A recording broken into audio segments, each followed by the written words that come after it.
Welcome to the Delingpole with me, James Delingpole. And I know I always say I'm excited about this week's special guest, but before we meet him, let's have a word from one of our sponsors. Gold and silver. They've been going like rockets recently, especially gold. I think silver will follow. But I'm no expert. What do I know? I just know that I've got some gold and I've got some silver, and I'm very happy to have some. There are two ways of owning it. Either you can buy physical gold in the form of gold and silver bullion or in the form of coins, or you can take the monetary metals option. Monetary Metals is a company, and I've had the CEO, Keith Weiner, on the podcast twice to explain how it all works. It's a way of owning physical gold and silver, but you get paid interest on your holding. Now, this is different. When you hold gold in a vault, you have to pay a fee, a management fee. But if you buy gold and silver through Monetary Metals, you get paid interest. So you don't have to pay storage charges. You're actually earning income on your gold, which is paid in the form of more gold and silver. It sounds like it doesn't make any sense, but actually it works because the jewelry industry pays money to Monetary Metals for which enables it to pay you interest on your gold. It does work. So if you want to buy gold and silver through Monetary Metals, you go to Monetary Metals, monetary-metals.com/Delingpole, and you can find out more about it. Monetary-metals.com/Delingpole. You can earn up to 4% in their leasing program immediately after funding your account. You can even earn higher yields if you are an accredited investor via their bond offerings.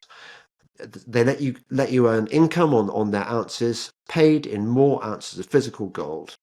The interest you earn is paid in ounces of physical gold or silver, which you get in addition to any price appreciation from gold and silver during the year. Join thousands of investors earning interest in physical gold and silver every month with Monetary Metals. Visit monetary-metals.com/Delingpole to earn more. Welcome back, E.M. Burlingame. It's been too long. It has. Far too long. Yeah. And I suppose eventually we're going to pick up where we left off in the last podcast. I think we just got to how the Caesars got taken over by their Praetorian Guard. How they got. They Yeah. got. And we hadn't really... I know you're big on the Dutch being the baddies. We hadn't really covered the bit where they really take over Britain and presumably the world thereafter. But before we do that, let's have a recap for people who haven't heard your previous podcast. I mean, you've had a very interesting life. You're a bit like Colonel Kurtz in Apocalypse Now. That was my nickname in the Special Forces course. There we are.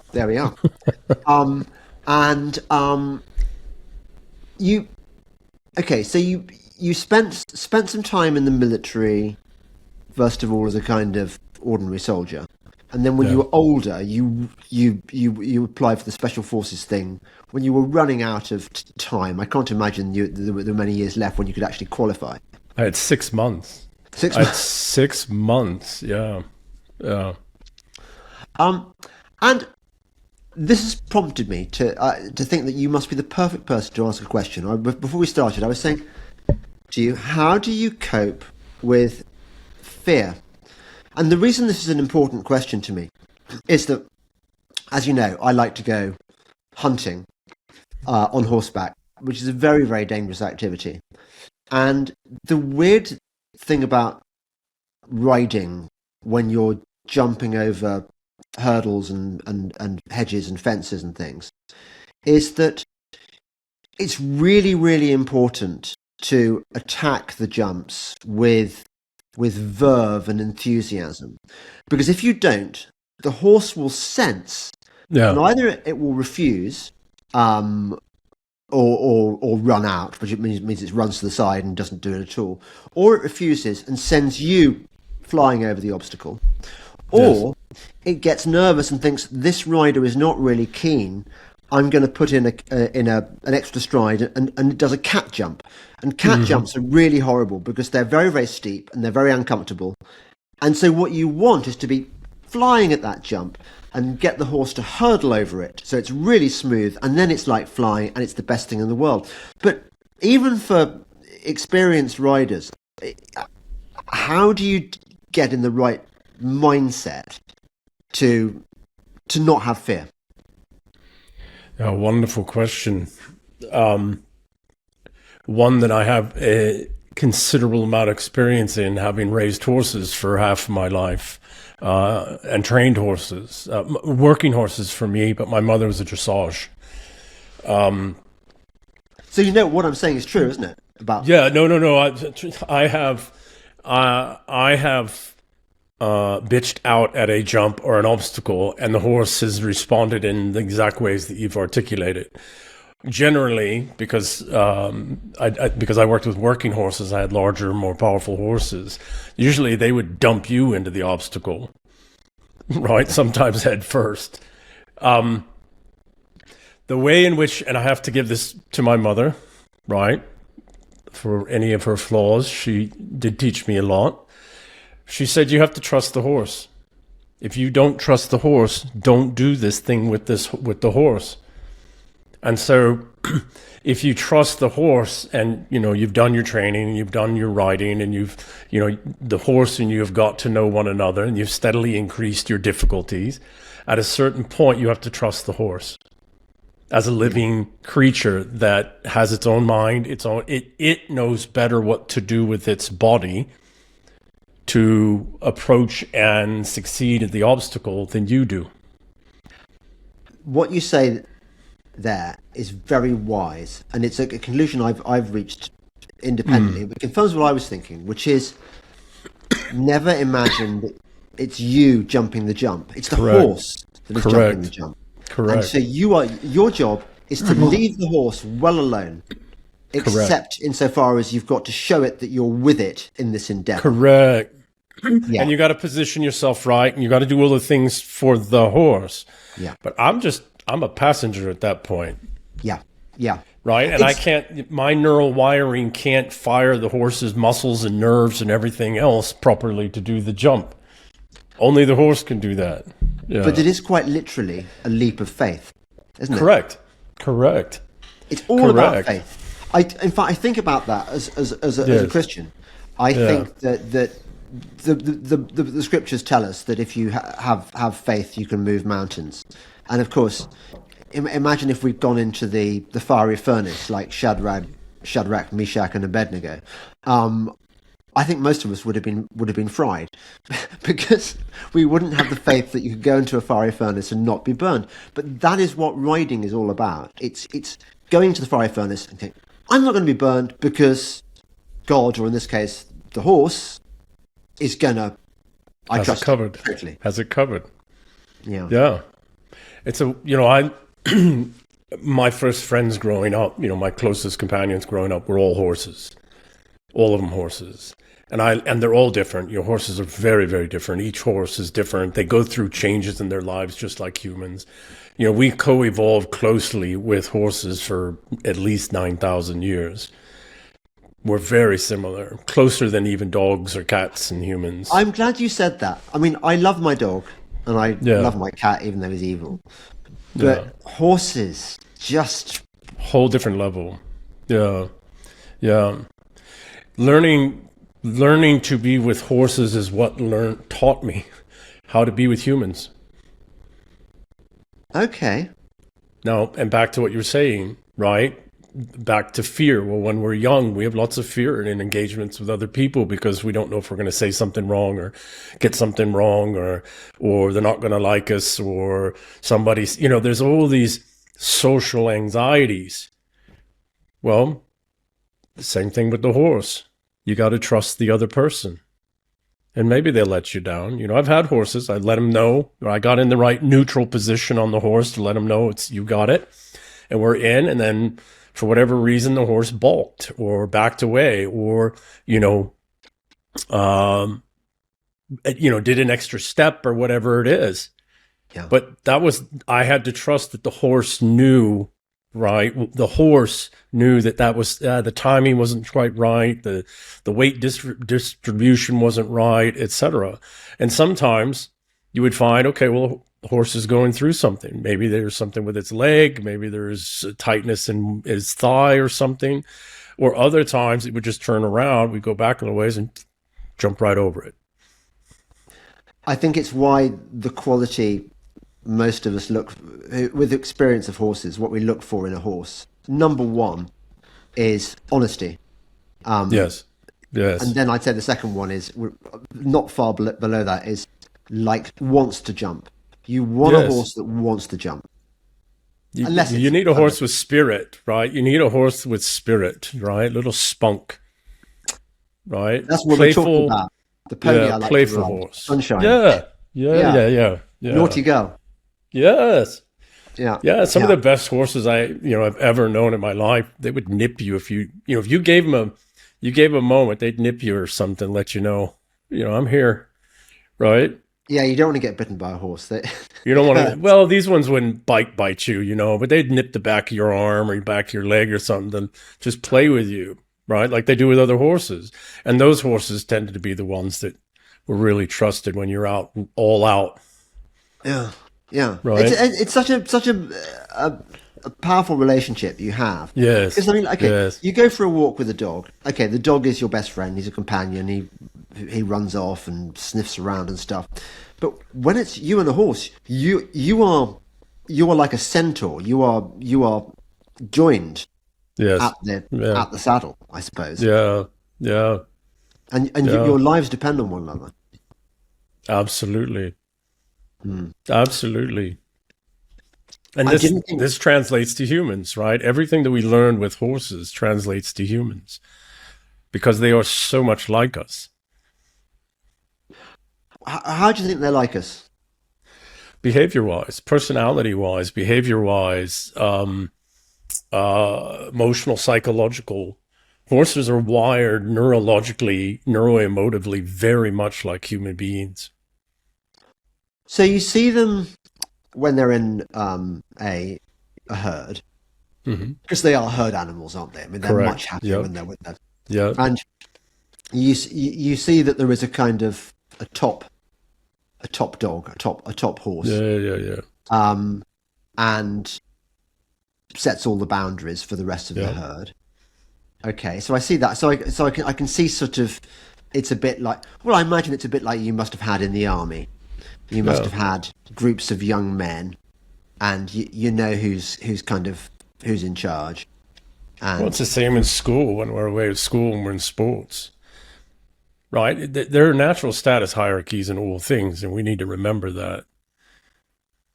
Yeah. It's just more obvious when we see animals, and then we've been educated, in our fancy educations to believe that organic status hierarchies don't exist amongst humans, but they do.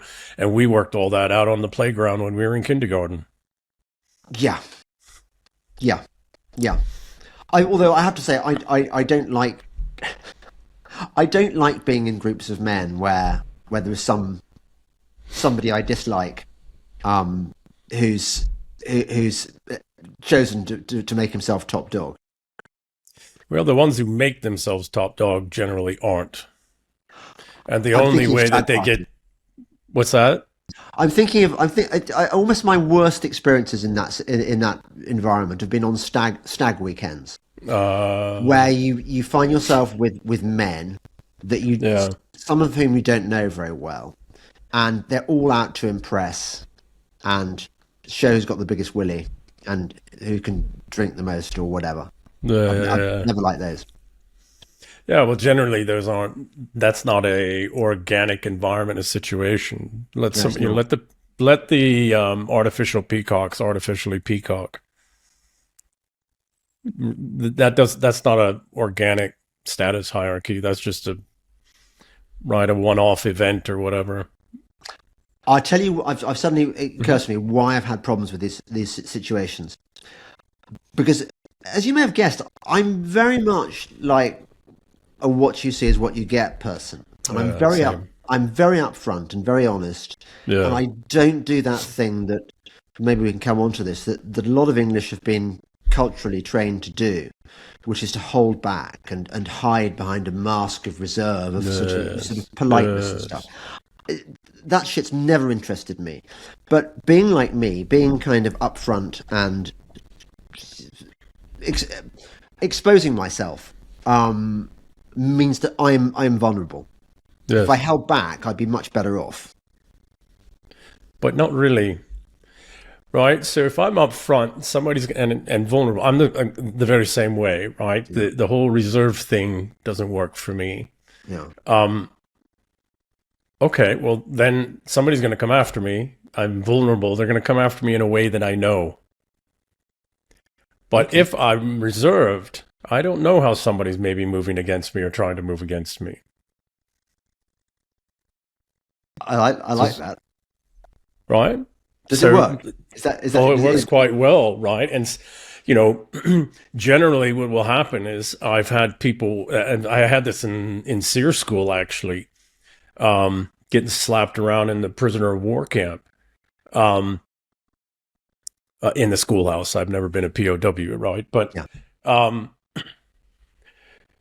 there's an old saying. One of the arts of being a man, meditations in my book, The Art of Being a Man, is sometimes you got to show somebody a vulnerability, see what they do with it. Right? Okay. Because sometimes, because I'm not good at all things. I'm just not. And I get things wrong sometimes. But go ahead and try and attack me with that. Right? Go ahead and try and come after me and attack me with that or reduce me by that. I know it's a weakness on my part, not necessarily weakness, but a thing that I'm just not skilled or good at or care to put any time or energy into it. So you're going to try and use that to tear me down. I already know it's a vulnerability. So don't you think that maybe over the course of my life, I've learned how to compensate for that vulnerability? Right? Yeah. So for me, I find it's best to be right out front and right direct. And the thing that I find, and you probably do as well, is that, very much to your thing, most people have at least 2 masks. Some of them have more than that. They don't know how to deal with somebody who has no masks. And so they make one up and put it on you. I've seen that. Right? Because they can't believe somebody's that open and vulnerable, that would leave themselves that open and vulnerable. Well, why? Because I'm strong enough to do it. Right? When somebody shows themselves, an honest man, right? And some women, but really this is more of a male thing. But when somebody is able to show you that they have some gaps and some weaknesses, that takes a really strong man to do that. And I don't mean to touchy-feely go to some little man camp and whine and cry. That's not what I mean.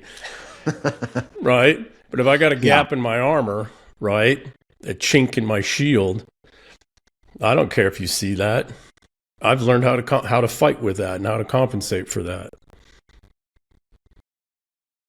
Right? This gets back to the fear question, right? How do you deal with fear?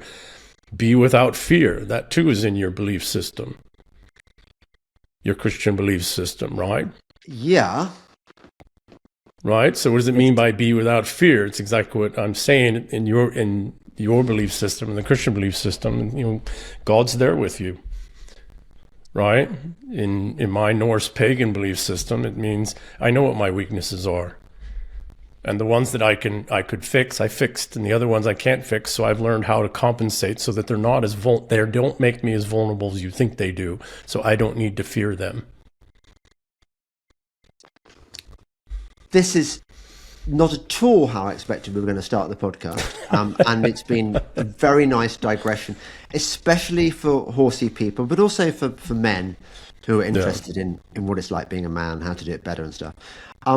Every man should be a horse person, by the way, just because of that warrior, knight, chivalric, right? Yeah, terribly sorry. Oh, I think so. I totally think so. I think any man, well, actually woman as well, obviously, but anyone who's not had the horse experience has missed one of the great things. Yes. ever. Yeah. It's something else. So I wanted to ask you before, because I think you and I differ slightly on our Weltanschauung, in that you you kind of pro Trump. You think he's a goodie? I don't think it really matters what I think about Trump the man. What I do think is that the current administration is doing really good work across a broad spectrum. And Okay. he's doing a good job of keeping that on track best he can as the leader. Okay. So what is your take on his Venezuelan adventure? What's he up to? And was that a good thing? It was a necessary thing. Let's make it very direct and kind of brings it back to the initial conversation we had. But what we are doing is we are finally ending the shadow British Empire. Right. And that's what was, that's Venezuela. That's, I've written some things. I've written a book called The Financialist Kill Chain. I wrote another book since we spoke actually last. I wrote another book called This Our English Civilization. We are undoing the last vestiges, the off the books Black Side Opium War vestiges of the British Empire. And that was, Venezuela is a major hub in that. Qatar was another one. We dealt with Qatar first. Why Venezuela? Drugs, it's so, I call them the Devil's Legions, right? Or Churchill's Whores, which is another piece I wrote. Venezuela was the British Empire outpost in the Western Hemisphere for terrorism, for drug running, for gun running, for human trafficking, for money laundering. How so? Was there a particular British influence there? Well, it's this whole Praetorian regime system that's been in control of the English-speaking people since 1688 in the Inglorious Revolution. One of it, so there's the visible, licit British Empire, and then there's the invisible, illicit British Empire.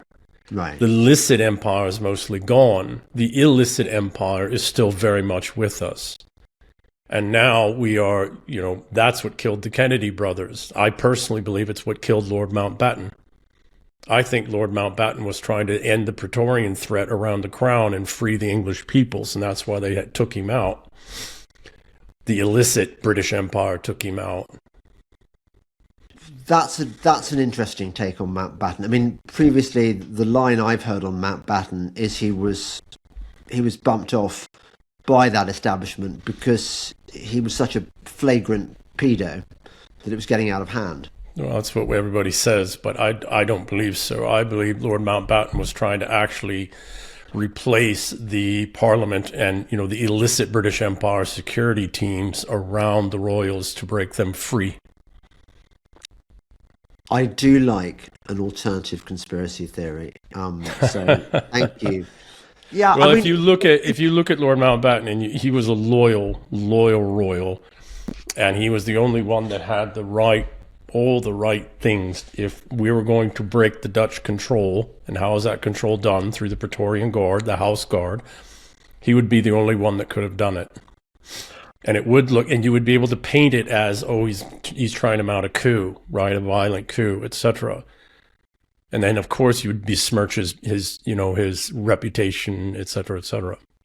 Later on, you're going to give me the background to all this, because how the Dutch became the British, and etc., etc. So, okay, so Venezuela was the sort of the outpost of the British Empire in the Americas. Yes. Is that it? Yes. Or at least in South America. And so it had well, to be... in the Americas, we've been removing them here in the U.S. We still get problems in states like California, New York, and others, Minnesota. They're all held by the illicit British Empire. Canada ostensibly is the the illicit British Empire, but unfortunately, it's mostly under the control of Brussels. Is it? The lowlands? Yeah. Right. Okay.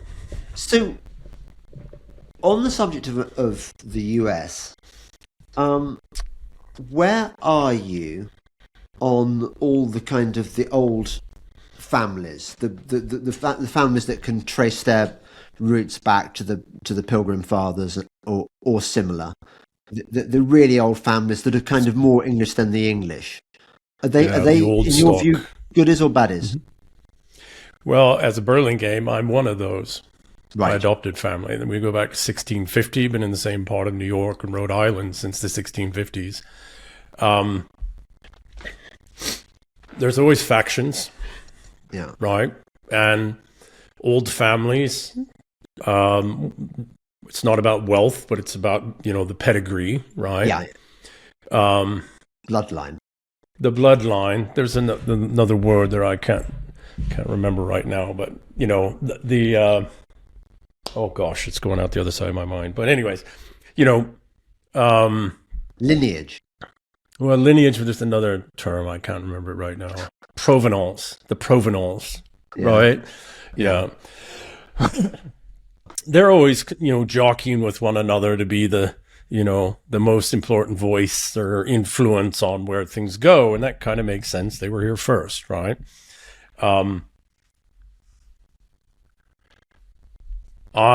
Unfortunately, just as there where you are, where we come from, a lot of these families, unfortunately, have become weak.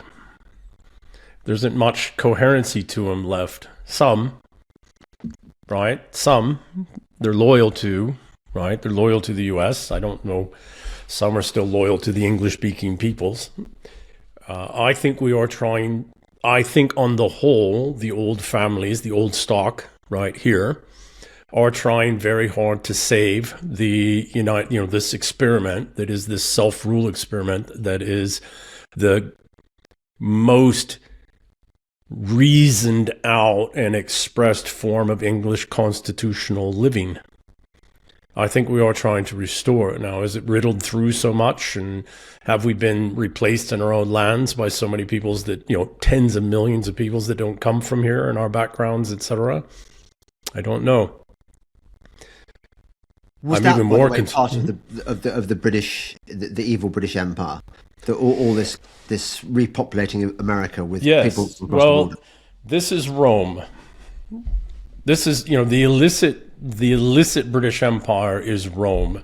And this is what Rome does and what Rome has always done. Rome moved populations around inside the Roman Empire, such as my friend Alex Craner articulates best, such that there's an ant jar with red and black ants in it. And every time they need a little turmoil, chaos, or somebody's being too successful, they stir the jar, and then the ants go to battle with each other. This is an old Roman thing. The Romans conquered lands with their legions. They didn't hold the lands with legions. They didn't have enough legions. Yeah. They held the lands by moving populations around, and then having, conflicts that they could turn on and off, so that the people never really could come together and organize and, make themselves successful enough to break away from Rome. Mm-hmm. So, yes, Okay. through the British vector, but this is happening all across, the European, it's happening across the entire English-speaking world and all of Europe. But so when I think of who was responsible for all the people flooding across the border, I think of that Biden. I think probably Obama was probably. Oh, it's been going on for 40 years. This has Okay. been going on for over 40 years. So This are is all those presidents, of whatever hue, they were all controlled by the British Empire, yes. but not Yeah, well, by the Praetorians, right? And the British are just Praetorians. because the Praetorians are Rome, Venice, through Amsterdam, Rome, Milvian Bridge, Venice, Amsterdam, City of London, Wall Street, rest of the world. Right. It's all Rome. I think we may as well go there now, hadn't we, with our broad overview, and then we can go back to the detailed things about what's happening now. But so, just remind me where we're talking about in sort of later period Rome. the Caesars had no autonomy. They were run by their Praetorian guards, weren't they? Well, actually, the last Roman emperor who was actually in control was Augustus himself. Every emperor after Augustus, and again, this wasn't, and he's the one who established the Praetorians, right? The house guard. But people need to realize that the Praetorians were not just the emperor's guard. It was for the whole family. It was for senators, for nobles, for high net worth individuals, for magistrates, judges, generals. They all had Praetorian guards. And what sort of backgrounds were the Praetorian guards from? Generally, they came from the military. Sometimes they were mercenaries, brought in from mercenary groups. But they were hand selected from the military. And what were they hand selected for? They weren't hand selected by the emperor, by the way. They were hand selected by the Praetorians themselves. So by the time Augustus is gone, the Praetorians are in complete control of Rome. And then how do they maintain that control? A sword about that long and poisons and yeah. Okay. What sort of social milieu do they come from? Obviously they weren't quite as elevated as the Caesar families, but were they sort of, how would you define them? You couldn't call them middle class, could you? How would you? Well, it's the same. No. Well, it didn't matter actually. It's the book I wrote, The Eternal War. These were resentfuls. These are resentfuls. These were the same thing we do in special operations. Same thing we do in MI6, CIA. We select for certain neuropathologies. We select for psychopathy, yes, and sociopathy. Yeah. And so this is who the Praetorians were. It's the same as today, right? We select for, not completely, right? Because if you get too much above a certain balance, then that thing just destroys it. That organization destroys itself. But a good 20-30% of the people we select for are for their sociopathy, their controlled sociopathy and psychopathy.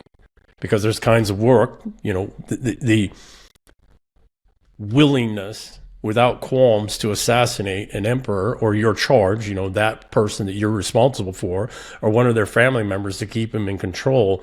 That isn't a normal, healthy person that does that. No. So where did their loyalties lie? Not to the kind of power. Aristocratic, to power. To wealth and power. Okay.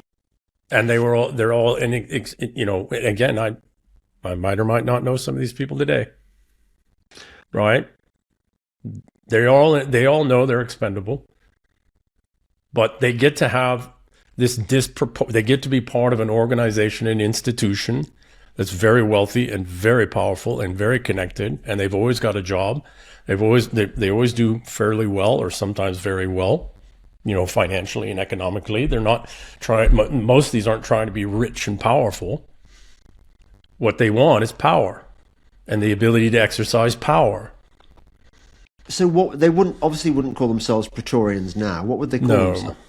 CIA, MI6, MI5, okay, FBI. So really the 3-letter agencies. So it's correct. And then mercenaries, and then you have, so there's the on the books Praetorians, and then there's the off the books Praetorians. And the off the books Praetorians are the criminal organizations, the terrorist organizations, which are one and the same, etc. Cartels. Okay.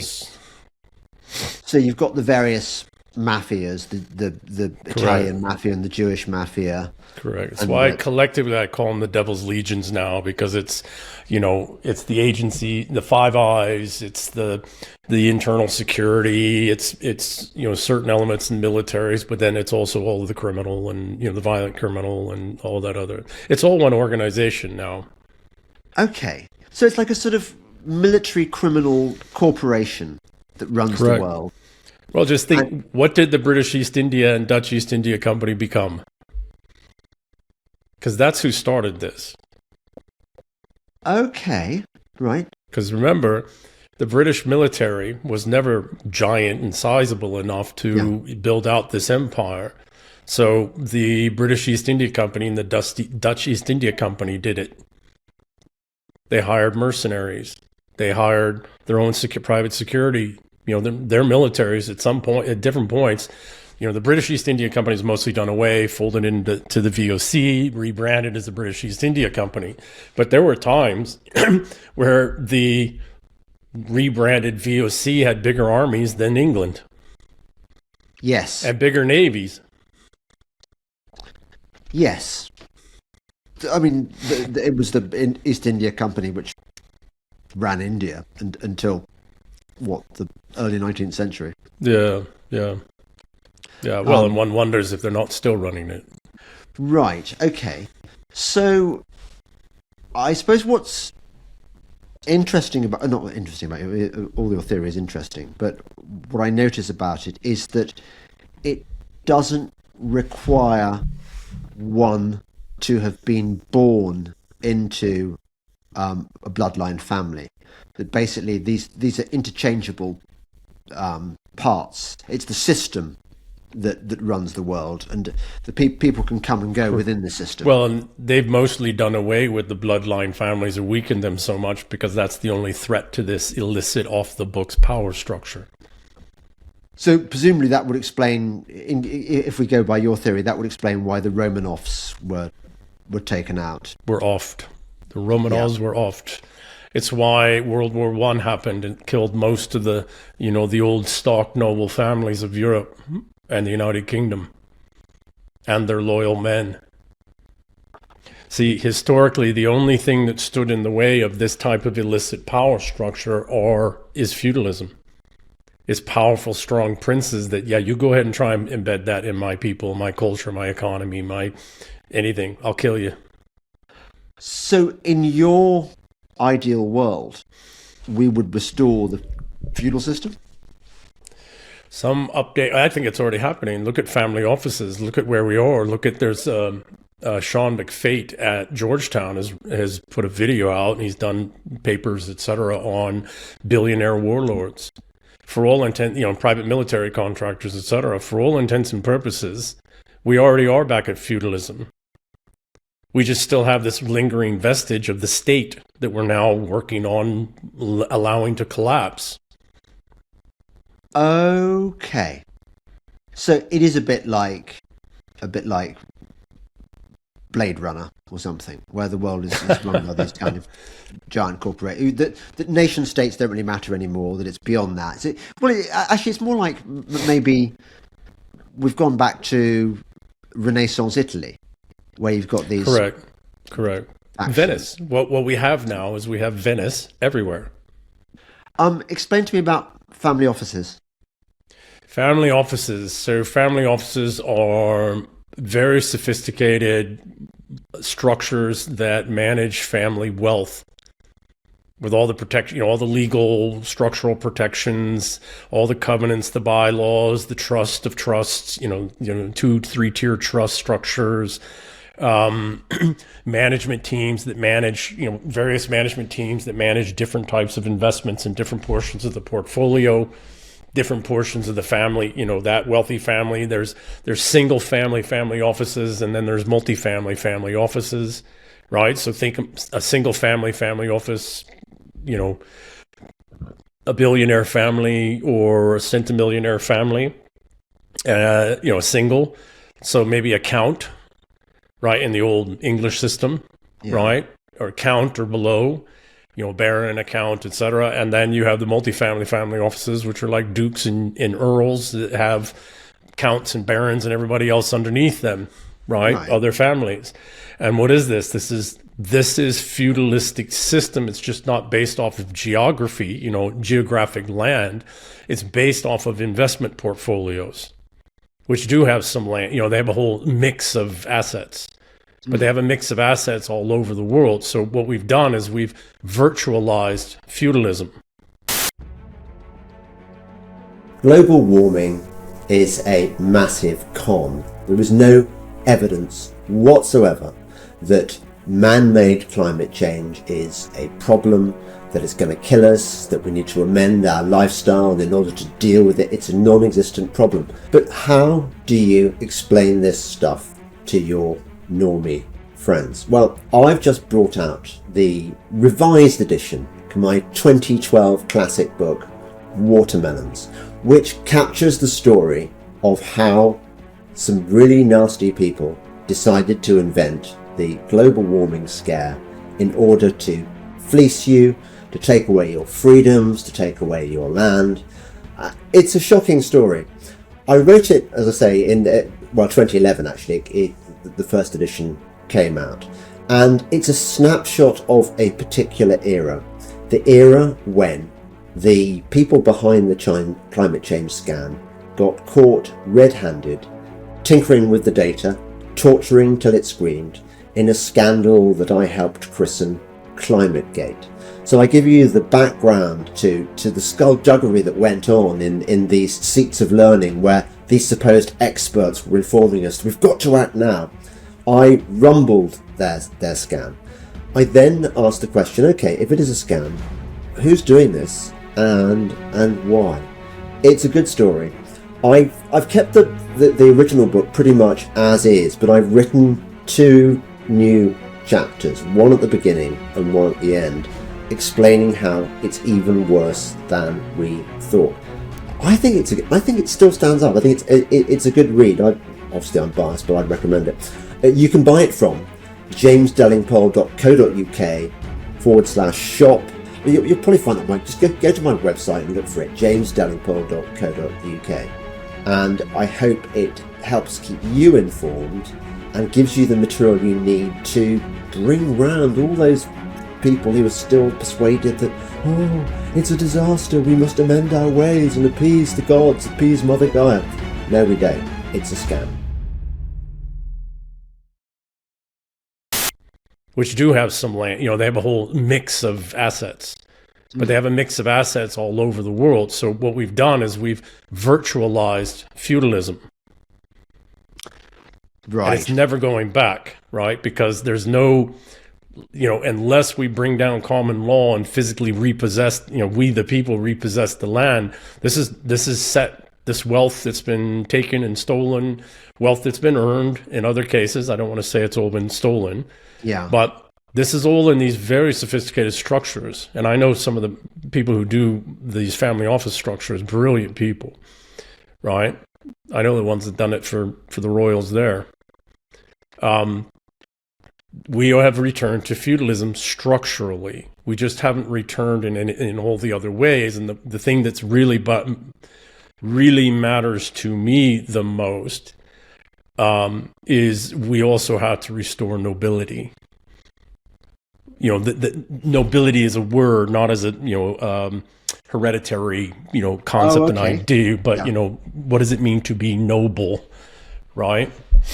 What is nobility? Nobility is noblesse oblige. It's this mutual obligation between people and prince and prince and people and people. I agree that's a good principle on which to, if you're going to have an unequal society, which you are, inevitably. It's inevitable, yeah. And noblesse oblige is clearly the sense that those who are privileged and lucky enough to have been born with lots of money should have a sense of obligation. But we've seen this completely twisted, where we've got this concept called philanthropy. Yeah. And all philanthropy is a combination of extreme megalomania, like Bill Gates breeding malaria mosquitoes or Zika mosquitoes so he can, with tax dodging. There's absolutely and a bit of child trafficking, paedophilia, and whatever underneath. Well, but even the ones that get it right, unfortunately, so the first son would take the title. Yeah. The second son would go into the martial field. Yeah. And the third son would go into the priesthood.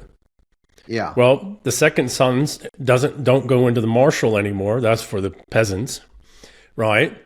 And so the second and third sons go into philanthropy. It's a jobs program, and daughters, right? But it's a jobs program for lesser children. Okay. So this is where all the world's, or most of the world's wealth lies. Correct. In family offices. Correct.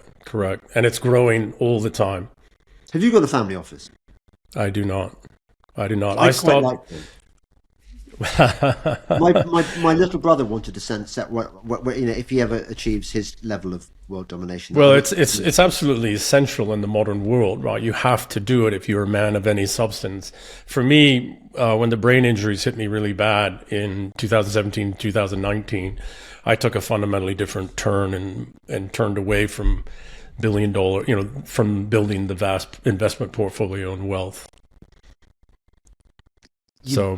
Because you found it was sterile and I watched the family office that I was born into, this old family, go to war with itself when I was a child. I was born into that war. It destroyed my mother by the time she was in her mid-20s.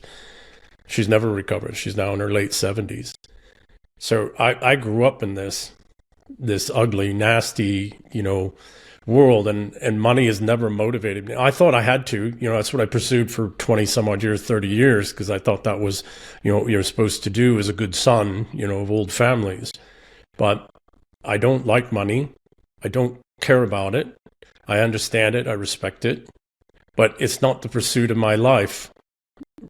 From 2017 to 2019, when the traumatic brain injuries were really bad, I didn't know if I was going to be alive.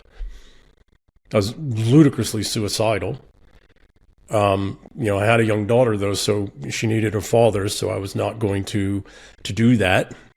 Well, I'm glad. Well, thank you. But I stared at the gun every night for years. Did you? Yeah. When the brain injury, I finally got diagnosed, finally started getting some treatments with the right people. Everything started to turn around, even within a couple of days. I mean, it took years to recover, but the faith and confidence that, oh, wow, this can get better, changed everything, right? And so while I was developing, I had lost most everything by that point. I kept investing, kept building, et cetera, but I just couldn't maintain anything. I couldn't sustain anything. I could barely speak some days at all. I had to make some decisions about where my life going. I have to rebuild literally from nothing up. And where am I going? Am I going after wealth? Am I going after money? Or am I going after noblesse oblige? And I don't need money or wealth for that. And quite frankly, I had two very wealthy friends say this to me as well. One of them's a mentor, Adam Robinson, right? And they both said to me, you don't need the money. You know all the people with the money. You follow your path.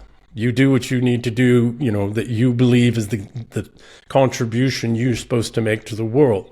If you need money, you go talk to somebody. Right. Okay.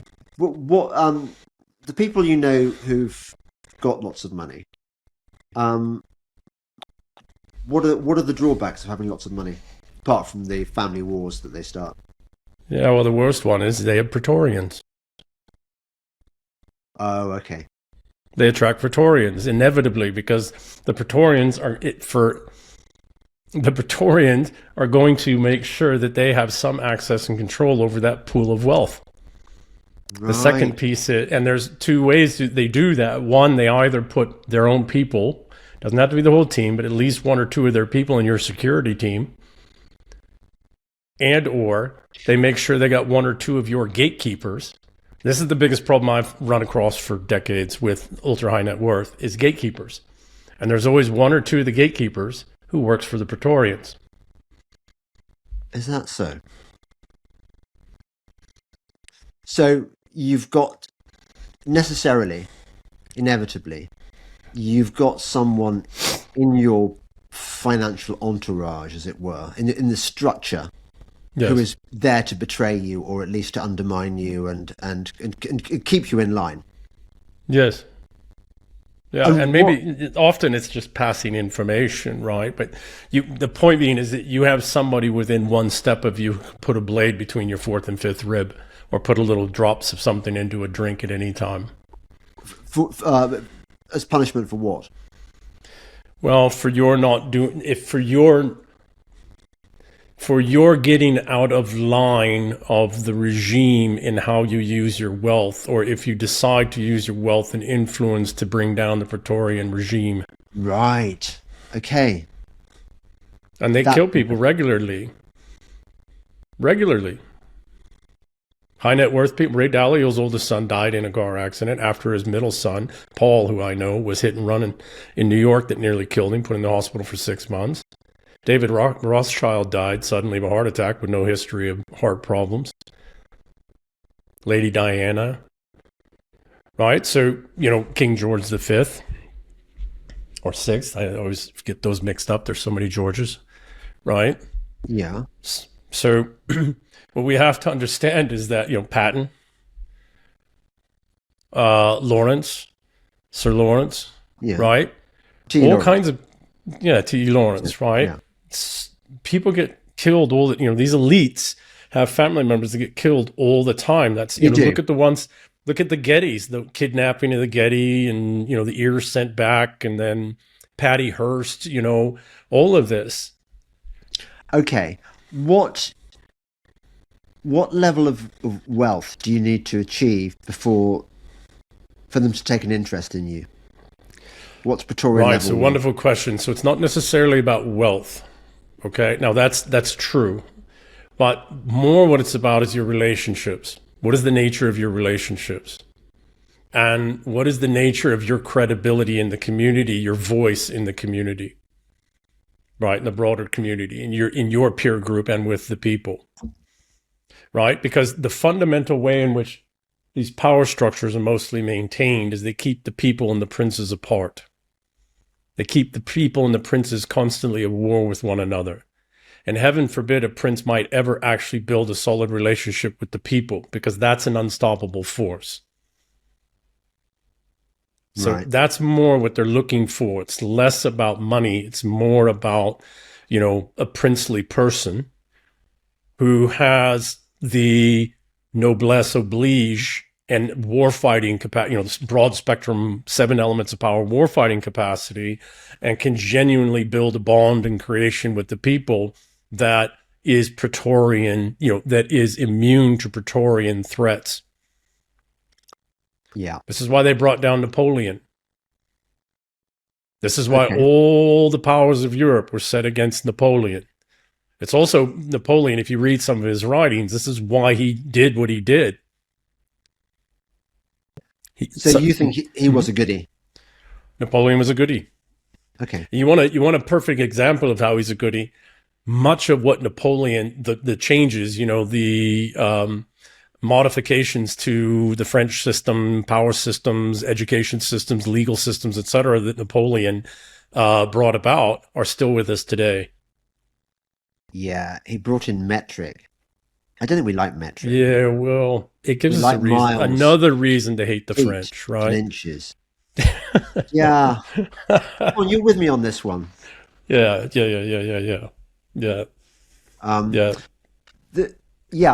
What I like about your theory is it explains, for example, all those brave African leaders during COVID who refused to kiss ass to the World Health Organization. President Magufuli of Tanzania, what a hero! He gave his life for the kind of things that you and I and our listeners would probably identify with. Yeah. He wasn't going to take it. He took the mickey out of the system. He did COVID tests, on PCR tests on a guava, and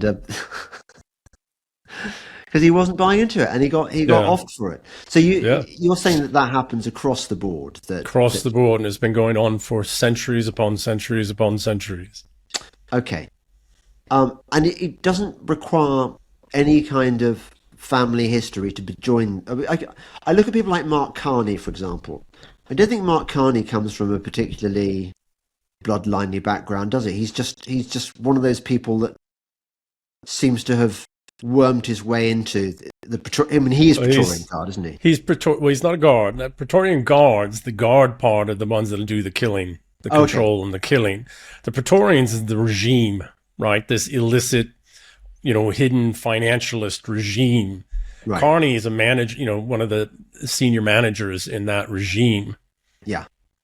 Just like Merz in Germany, just like Larry Fink here in the United States, right? These guys are just management. Okay. But there must be a CEO of this evil No, organization. no. See, well, there isn't, but there's a clearinghouse, and that's the BIS, the Bank of International Settlements. Okay. Right? You don't want to see. So that's the thing. That's how these think of the Praetorians more like a self-healing mesh network, or a You better virus, explain that. or a virus. A virus Okay. doesn't need a CEO. Every virus, every one of the individual, little viri or whatever. I don't even know how to. I'm terrible with If my they exist Latin even, anymore. Right? Each one of them already has the code for the whole. right. And so they're just following out their programming. This is what resentfuls are. They don't need a master. They're wired and coded for this stuff. And they're always fighting amongst each other for, dominance, top dog, etc. But the reason for why this is all still with us and so powerful is because we keep looking for the top dog. We keep looking for a hierarchy. There isn't one. It's this amorphous fluid mesh system, and everybody in it is disposable. Now, not everybody's interchangeable, because you do need, the folks at the higher level of the mesh, or the higher capacity of the mesh, need to be highly capable. But they're just malevolence doesn't need a boss. Okay. And so it's quite meritocratic. Or Oh, evil. yes. Oh, yeah. Actually, it is the ultimate meritocratic. Right? Yeah. The ultimate. It's really, I mean, a bit like one hears about the organizations like the mafia, that in order to progress, you've got to demonstrate your willingness to do stuff that other people will be too squeamish to do. And if you've got that, you got to do that, but what you also have to do is you have to demonstrate your ability to survive. oh, okay. More so. Right? There's a great movie with Al Pacino called Carlito's Way. Have you ever seen it? Do you know what? I started watching it the other night, and I didn't get very far with it for whatever reason. Yeah, he tries to retire and he can't. Yeah. Well, in that, I don't want to give it away. It's a wonderful movie. Don't spoil it, because I might watch Okay. it. So I'll leave it be. So point is this, right? It is meritocratic, and it's less about yes, it's, that's what most of this pedophilia stuff is about. It's that it's having dirt on each other. Right. Right. But the real test for people who rise up in this, meritocratic Praetorian system is they survive. Is they can survive all the different 7 elements of power, attacks that come against them, always from the inside and outside. Okay. And you want a prime example? The Clintons. Bill and Hillary Clinton. Yeah. How the hell are they still, right? That is, well, I mean, I suppose my line on Hillary Clinton would be that she's well in with the Mothers of Darkness. I mean, she's part of that satanic network, which is... Well, she is, of course, but they are all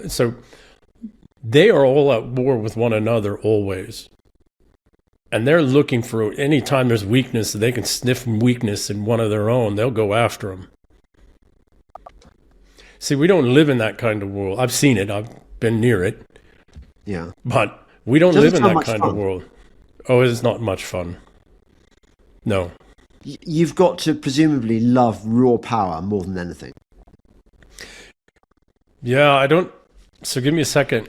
I wonder if it's a love of power or a compulsion to power. Most of these people that I've run across from the time I was just a child seem more to have a compulsion than a desire. Right. So it's like a sort of mental disorder in a way. Yeah, it's a pathocracy is what I call it. I've written on a piece on that. Yeah, right? that's a good... I get that. Hence your earlier point about it selecting for psychopathy. Yeah. These are basically psychopaths. Yeah, so sociopaths and psychopaths, yeah. And the low-level one's narcissist. And how us kind of little folk, The hobbits. yeah, how do they view us? Prey.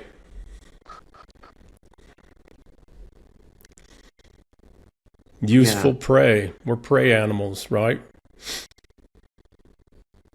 Yeah. If they can get wool from us, they'll get wool from us. If they need some, some labor from us, they'll get some labor from us. If they need meat from us, they'll kill us. Right. Do they, for that reason, I mean, do they marry into us ever, or is that, would they? Yeah, so it's an interesting thing. So, yes, the pathocracy is a bit hereditary, but it also shows up just random genetic recombinants out in the populace. That's why they're always recruiting, because they got to replace their own numbers. They also tend to not have a whole lot of children of their own, right? Because, when you are so engaged in malevolent activities, you don't have a whole lot of time for children and nurturing and loving and all that other stuff. Some do. Some families do, right? But then you wind up sometimes with, you got 3 kids and 2 of them turned out to not be like you at all and don't like you and don't want anything to do with you. So what did you then? Bump them off, or? No, sometimes, but generally the kids in the families just split apart and they have a beef and a rift, and it never gets healed. Right. And often kids will go to the children will go to drugs or alcohol or other things, or extreme sports or something else, and they wind up dying early anyways. Yeah. It's a coping mechanism, right? Yeah, it's a sort of self-culling system. Yeah. Yeah. Okay. Where would? Well, you're going to tell me about how the Dutch were the baddies, and then they morphed into the British Empire. Is that right? Yeah. So this is all still Rome, right? Okay. Everything, it's all still Rome. Now it's the hidden invincible or invisible Rome.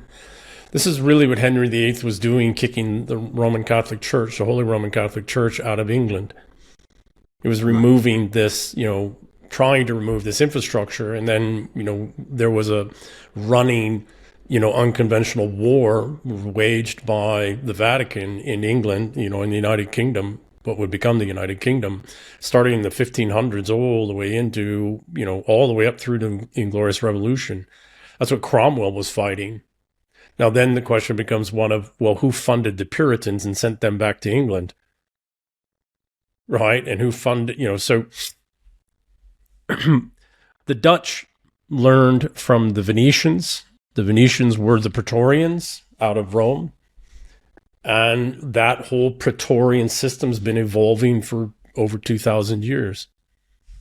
Russia finally kicked it out. China's finishing up kicking it out. And we in the United States are just beginning. I hope you're right. I hope all this is your theory is correct. But okay, so tell me about the Inglorious Revolution. It was a corporate hostile takeover. The Praetorian owned and backed Dutch East India Company did a hostile takeover of the British East India Company.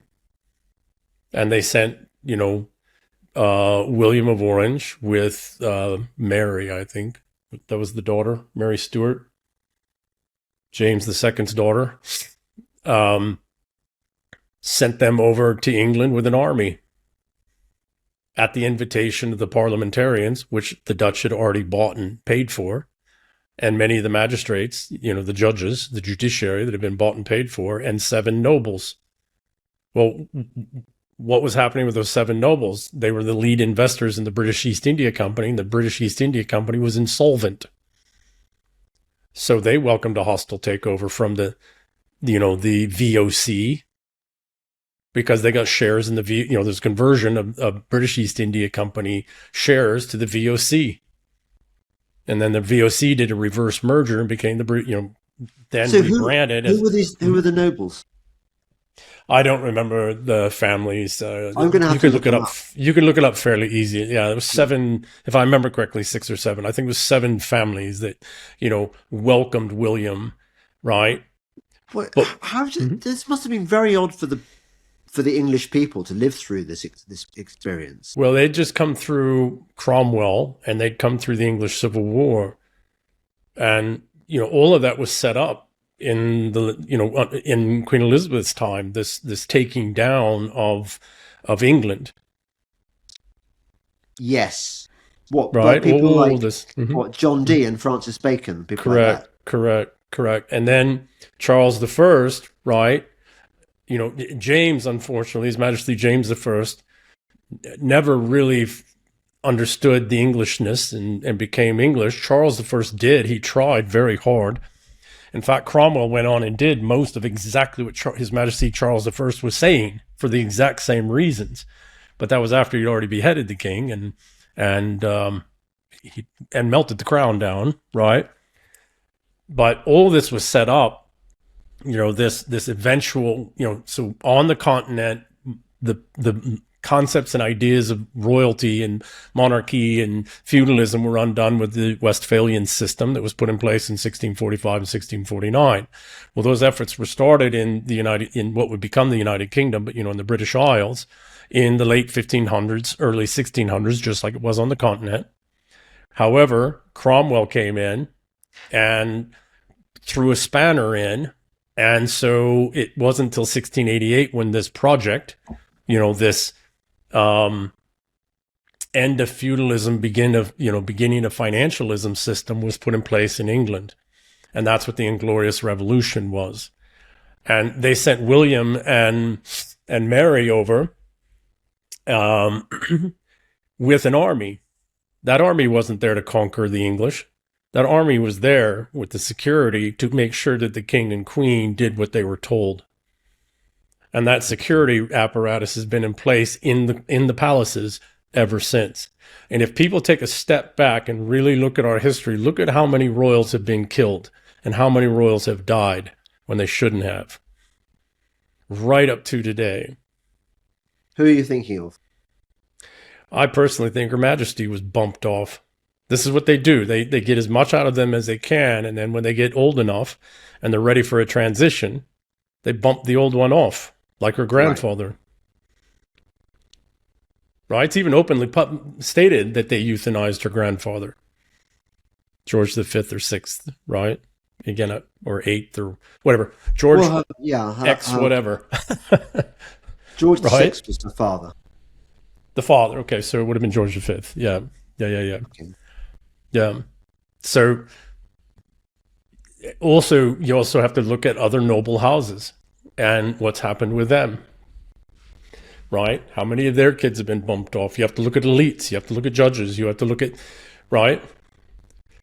So, and even just leading figures, again, like Lawrence.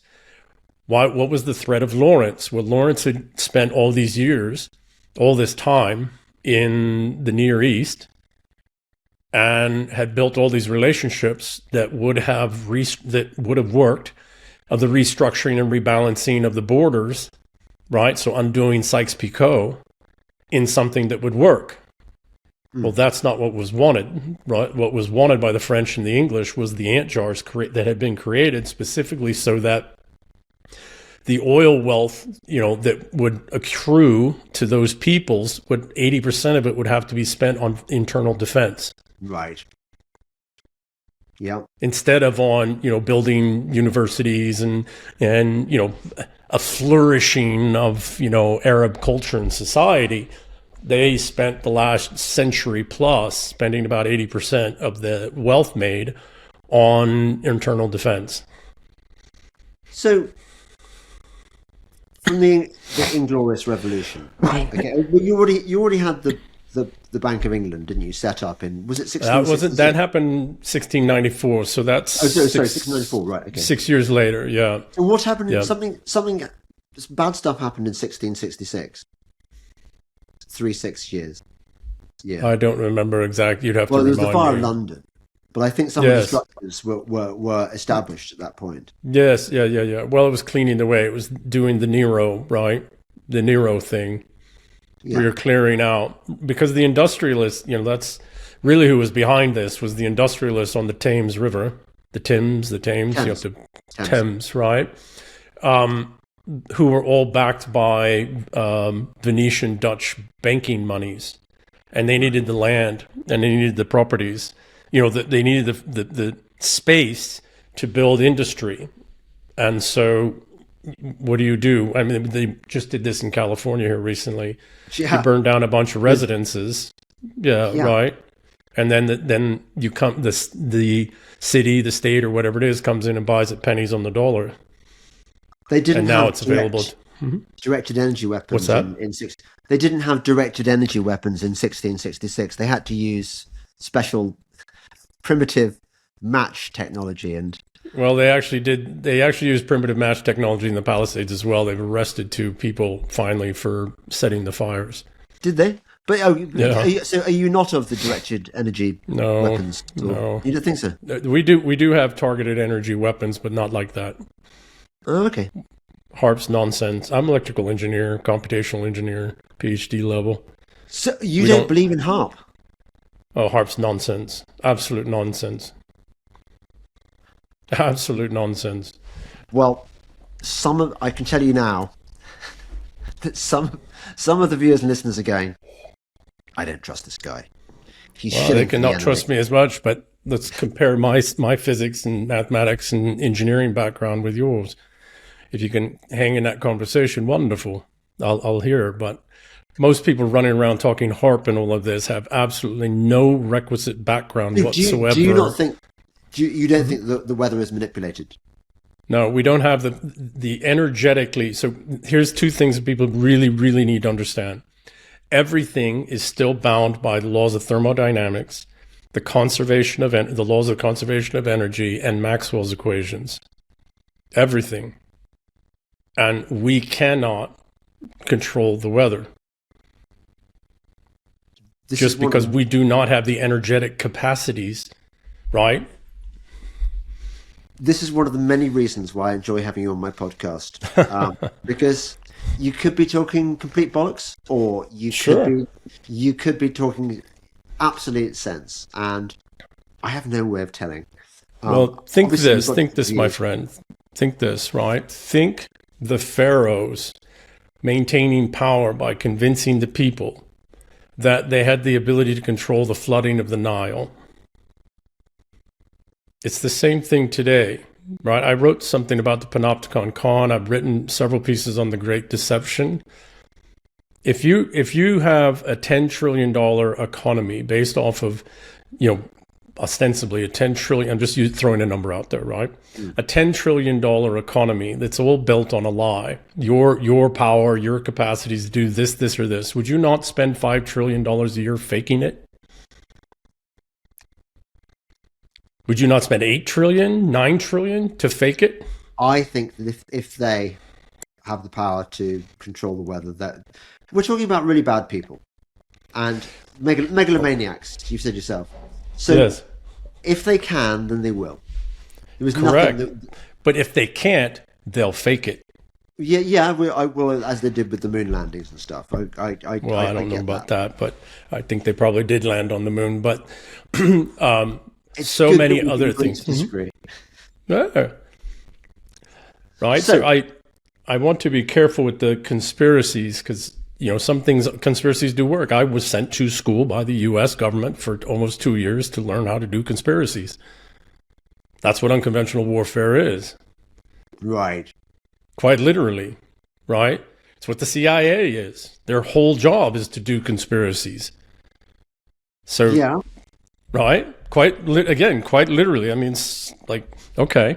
So to think that conspiracies aren't happening is ludicrous, right? But one of the think ways... you're preaching to the choir with that one. Yeah. But, and that they haven't been going on for a very, very, very, Yeah, very, but very, the same very thing- long time. Yeah. I Right? think we got sidetracked there onto this. Excuse me. Yeah. We need to get back to this corporate hostile takeover in 1688. So yeah, even though we don't believe in viruses, these virus-like people, these Praetorians, from this point on, they were running Britain, Correct. which a century later was the birthplace for the Industrial Revolution. Well, okay, so let's be careful there a second, actually. It already was the birthplace of the Industrial Revolution. What they were using is the flow of water. They were still using water power. That's why they were on the edge of the Thames, right? It was later, a century later, that the steam engine came along. But industry was already growing, already beginning at the end of Elizabeth I's reign in London. Yeah. Right. It just we didn't have steam power and, those types of things that come along later. But the precursors for all that were already in place. And so, and a lot, the Dutch Venetians come in with monies. They buy parliamentarians. The guilds are seeing the guilds are going to have more power, right? You think unionized labor, because that's what the guilds were. And if there's this industrial base and this growing industrial base, then the guilds will have more power because these industrial folks, the industrialists will need skilled labor, and the only people who trained the skilled labor were the guilds. So right. Think Teamsters unions, think mafia. So the guilds, the bully boys, 10,000 of them in London at the time, were used by the parliamentarians to cause havoc against anything that was royal prerogative, etc., on behalf of the industrialists. So the various royals through this period, what are they doing? Are they at this point puppets incapable of doing anything? They're in gilded cages. Yeah. The one that I suspect, and I can't prove this, but something about it keeps coming back. I think George III helped the American colonies break free. Oh, okay. I think that was his way, the non-compos mentis periods. It's astounding what you can say and do and who you can talk to when you're crazy. That it's not threatening. He's just crazy. What is he talking about? Although presumably he hadn't got any power by then because he had a sort of regent. Correct. But then he can talk to people and he can have conversations, etc., and he can give guidance and he can say things. And when he is, when he is compos, right? Or however, again, my Latin's terrible. It's been decades. But when he is sane and he is ostensibly somewhat in power, then he can pull little levers and move things as much as he can. I suspect that His Majesty, King George III, and some of the other royals who, oh, by the way, owned big tracts of lands here in Americas, helped. If they had wanted to, if the British Empire had, at that point, the British Empire was beginning, but, if the English had wanted to, they could have crushed the colonials. Crushed them. Right? So I suspect very much that this was like Byzantium out of Rome in the 2nd century. I suspect America was set up to one day break the English free of this shadow, Praetorian power structure. Mm-hmm.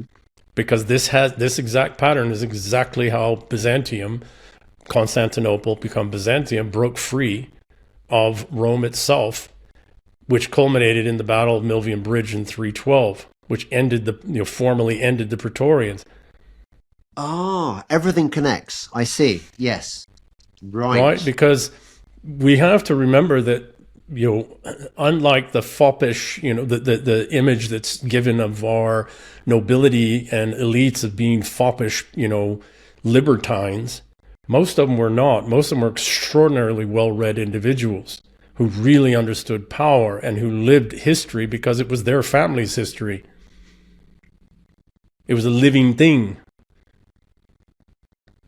I think we talked about the Battle of Milvian Bridge before, but tell me about it again, because I feel it's a battle one ought to know about. So, what was the year? This is 311 into 312.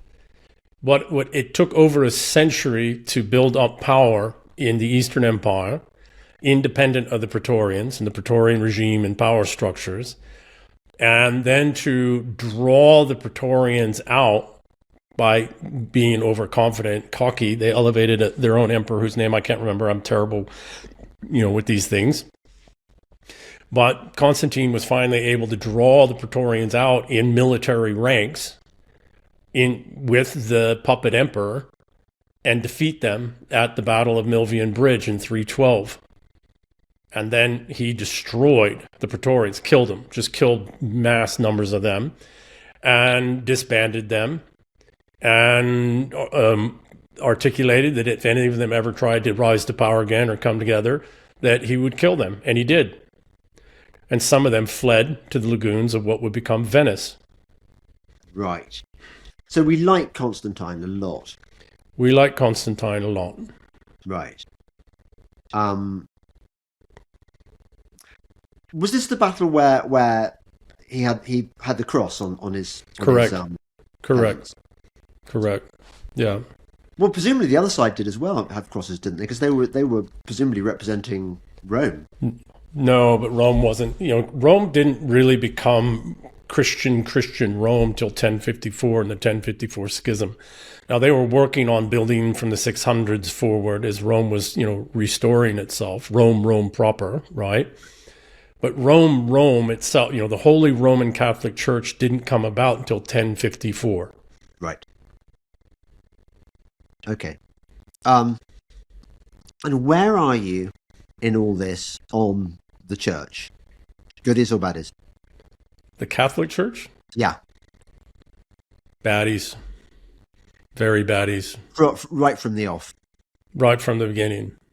Okay. Well, beginning in about, so what did Constantine do? Constantine virtualized the Roman Empire in the form of Orthodox Christianity.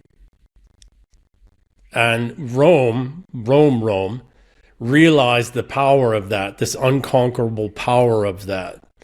And so they tried to replicate that with, out of the Vatican, the Holy See, the Holy Roman Catholic Church. That process, that conflict began in the 600s, right, the 7th century, and would rage between the East and West for a couple centuries until the Rome was finally able to get all of its elites to agree to this power structure through the Vatican, through the Holy Roman Catholic Church. And then that was established to launch the Crusades. The Crusades were not launched against Islam. The Crusades were launched against Constantinople and Byzantium. Right. And, so the Catholic Church is Praetorian through and through. Through and through from its very inception. Okay. Yeah. And what about the schism? What about Protestantism? Is that a good thing or a bad thing? I think it's a bad thing. Right. I think Protestantism was a way in which... So if you have princes that are not going to bend the knee to Rome, but you still want to control them, it's what I would do as a Green Beret, right? And then, by the way, Jesuit-educated Green Beret. I went to Jesuit schools, right? They're baddies, aren't they? They're really baddies, the Jesuits. They're the Green Berets of the Catholic Church. Yeah. I don't want to call them baddies or goodies, right? Because they are the Green Berets, the CIA and the Green Berets of the Catholic Church. And they're brilliant at what they do. We learn most of our skillcraft from them. Do you? What, in special forces? Yes, most of what we know how to do, learning language, hearts and minds, culture, relationships, stability, operations, foreign, all of this stuff, we learned from the Jesuits. Right. Okay. One form or fashion. But, point being is this, is if I have a recalcitrant prince or king who's not going to bend the knee to Catholicism, to the Vatican, I'm gonna do a splinter belief system, splinter religion, splinter ideology that I still have control over. Yeah, that's going to look like it's completely against, and I'll drive these factions to war, which is exactly what happened for several centuries. Right. Okay. And where are you on the Jews? Whipping boys.